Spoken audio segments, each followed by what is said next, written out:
As I stood there, I began to sense something out to my right looking at me. In front of me, I felt like invisible eyes of something or someone checking me out. The darkness had an evil presence, a cold, encroaching evil pervading the atmosphere.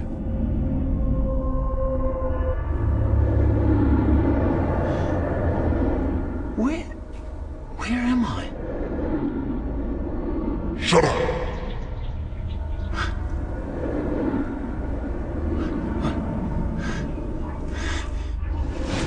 You deserve to be here.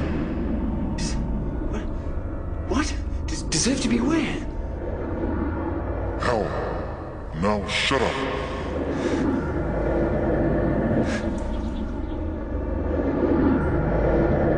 As I stood there, realizing I could actually be in hell, a radiant beam of light pierced through the darkness above me. As this light touched my face, I felt an awesome presence go through me, and my entire body seemed to lift off the ground and be translated up into this light and radiance. As I'm being drawn up into it, I can see that it's coming from a circular-shaped opening far above me. I feel like a speck of dust being drawn towards this light. As I'm being drawn up towards it, I thought, is this real? I looked back over my shoulder, and far beneath me, I could see the darkness. Still not understanding what this light was, I began to move up to the opening, enter it. As I was drawn into the opening, I could now see that it was a tunnel. As I looked along the length of it, I could see the source of the radiance. My first thought is the center of the universe. Look at the light. Look at the power coming from there. As I'm being moved towards it, I watch as a wave of radiance comes up. As this wave of light comes off the source, it touches me, and I feel warmth, comfort. All that kind of fear and darkness just seems to go out of me, and I feel a living light flow through me. Shafts of radiance came out from the central core. It was like a white fire. Phenomenal radiance in the central core. From that, I watched this brilliant light piercing out. And I thought, even the stars in the universe, even the constellations must find their energy source from this focal point. What is that light? Is there someone in there surrounded by this radiance? As I questioned that in my own mind, a voice spoke to me from the center of the light. The moment I hear his voice, I recognize it to be the same voice that spoke to me in the ambulance, telling me the Lord's Prayer and whether I'd forgive. And he said, "Ian, do you wish to return? If you wish to return, you must see in a new light." Words appeared in front of my eyes. God is light, and in him there is no darkness at all. I thought, God is light. Could that possibly be God? And in him there's no darkness at all. I've just come from darkness. Whoever this being is, he is completely separate from darkness. I see no shadow. I see no evil, only pure white radiance. And he knows my name. Could it possibly be God that I'm standing in the presence of, talking to? I thought, if it is, he must be able to see my spirit absolutely naked. He must see everything. I began to pull back. As I began to pull back towards the darkness of the tunnel, I watched a wave of radiance come off him. I expected it to touch me and literally catapult me back into the pit. But as this wave of light emanated forth off him, it moved through me, and all I got was love. The love was causing me to literally blubber. I was actually just bawling my eyes out. And I could feel an acceptance coming. I said, God, you can't love me. I've cursed you. More love.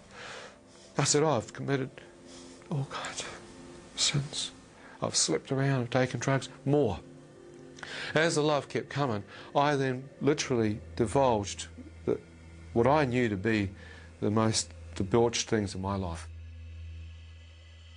As the light began to open up, I became aware that standing in the center, I began to make out a man's bare feet. Around his ankles were dazzling white robes, garments. not garments of cloth, but garments of light. As I looked out and saw that, I began to lift my face up to see the chest of the man, and his arms are outstretched with dazzling white robes, as if to welcome me. As I looked, I knew that I was looking upon God. Such... You're just awestruck. You can't be prepared. You have no way you can be prepared to see this. I stood in absolute amazement. And as I looked towards his hair was white radiance.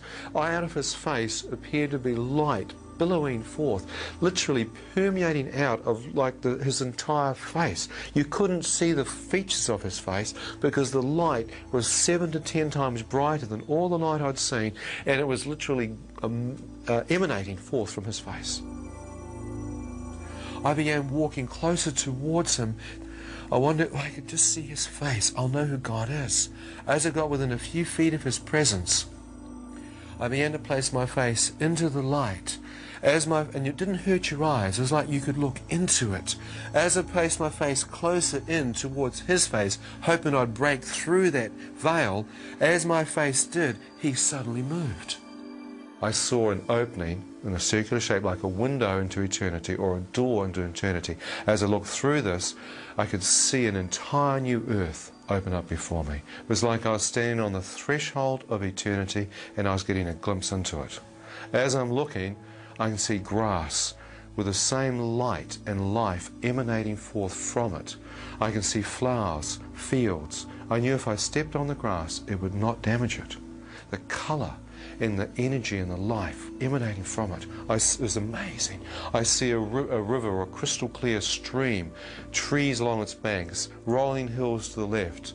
I look out to my right, mountains in the distance, blue sky, crystal clear. I'm standing there and I'm going, this is paradise. As I'm looking, I know that I belong here. It's like I knew I had been created by God to live here. I thought, why wasn't I born here in the first place? Why was I born on this earth? I knew I'd come home. I knew I'd traveled the world looking for that paradise, and here it was in front of me. I thought, I'm home. I'm home. As I started to move in, his presence came right back in front of me and blocked the way.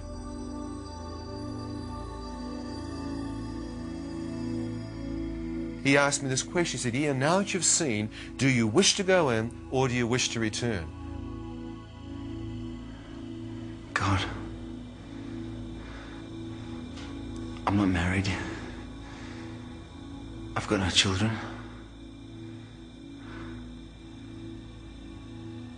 There's nothing for me to return back for. I don't want to go back.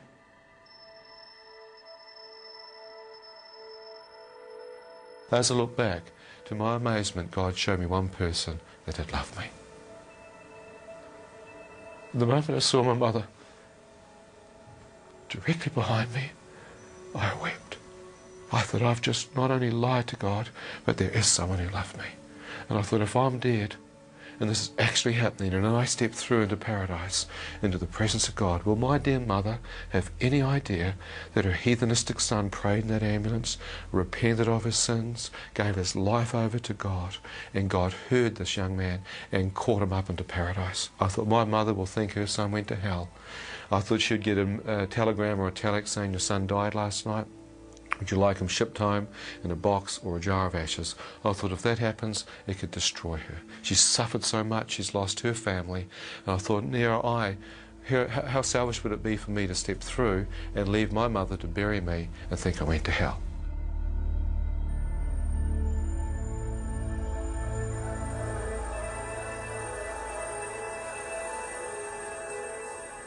I want to go back.